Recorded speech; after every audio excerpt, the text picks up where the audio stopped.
In this tutorial, we'll be learning about calling a function with positional arguments in Python.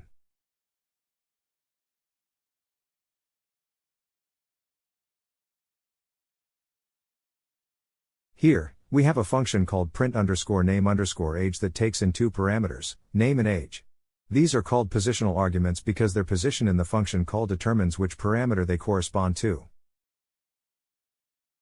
As you can see, we called the print_name_age function and passed in the arguments John and 25. Since John is the first argument, it corresponds to the name parameter in the function, and since 25 is the second argument, it corresponds to the age parameter.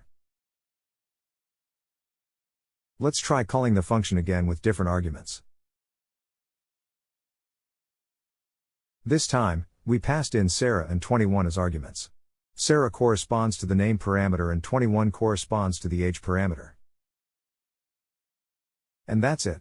Now you know how to call a function with positional arguments in Python.